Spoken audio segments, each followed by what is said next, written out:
Hi everyone. In this video, I will explain the request lifecycle in Spring Boot application. Let me tell you what is the request lifecycle. So, if you are calling any API from any API which is running on a Spring Boot application, so the API call will directly not reach your controller first. It will pass through some layers. So, this entire process will call the request lifecycle. Let me tell you step by step. So let's start. So whenever you are calling any API, so the request first will reach the Tomcat server. So here is the user, he is calling the get API, the endpoint is hello. So the first it will reach the embedded server. Here my application is running on 8080 port number. So after the request reaching controller Tomcat server, next it will go to the filters. So filters are optional. These are not mandatory all the times. So if you implemented the filters, then only it will execute. That's why these are optional. Filters are used to implement logging, authentication, rate limiting, and some other as well. So once the request completed is part in filters, it will reach the dispatcher servlet. Dispatcher servlet is part of Spring MVC architecture. Filters are outside of Spring architecture. So receives the request and looks for the handler matching handlers. So next it will find the requested controller class. So after the dispatcher servlet work done, next it will reach the handler mapping. So it will find the mapping in the registry. Registry means, let's say, whenever your application is started, right, by that time only all requests all controller endpoints are stored in the form of key value pair. So the lookup is easy at runtime.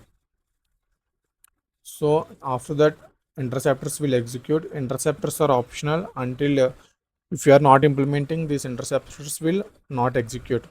The primary use of interceptors is used to find the each request time. So interceptors are part of Spring ecosystem. So if you are implementing any interceptors, you have to implement the handler interceptor interface. It has three methods: pre-handle, post-handle, and after completion. So once intercepts are executed, your request will reach your controller method and it will process all the logics.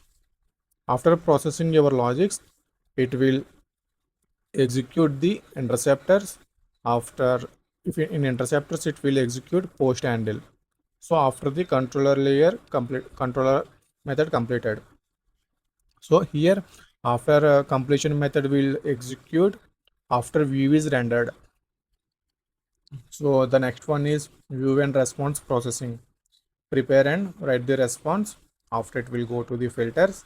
Filters will do post processing, and like, let's say, at starting it will print which method executed. So it means, like, say here the user is calling hello endpoint. In logs it will print hello method started. Here it will print hello method completed. After filters executed, it will reach the Tomcat server. So after Tomcat server sends the response back to the client, means who is call this request.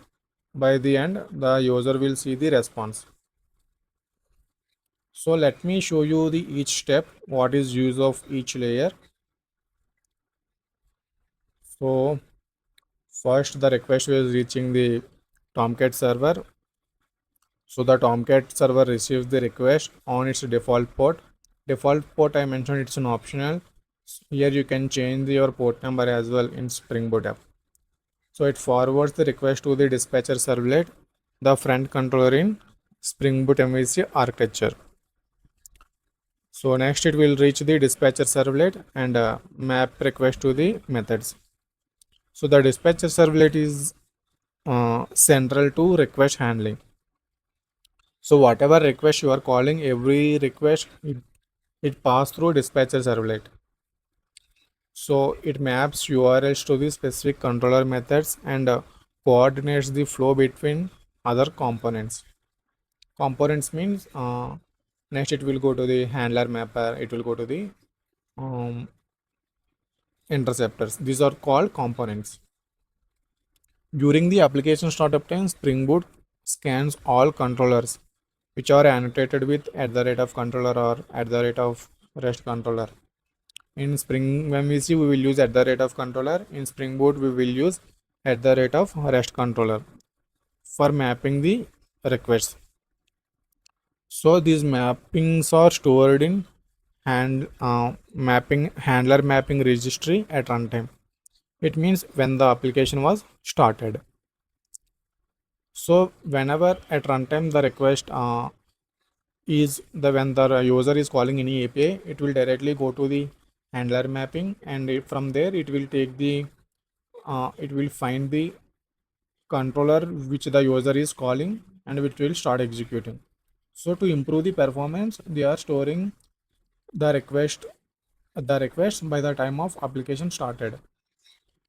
So here is the code snippet to print the what and all controller methods are there. So next one, filters. So intercept the journey.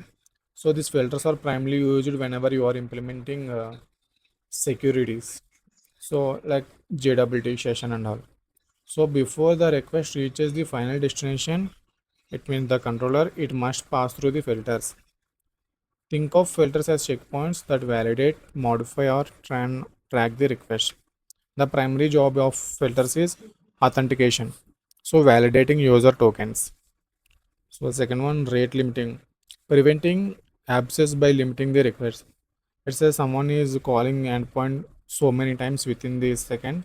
If you want to prevent that, you have to implement the rate limiting. So the next one. So here why in filters we are implementing rate limiting means because filters are out of Spring MVC architecture. So next one, logging. So if you want to print the logs, if you are to implement the logging in your application, so in filter level also you can implement.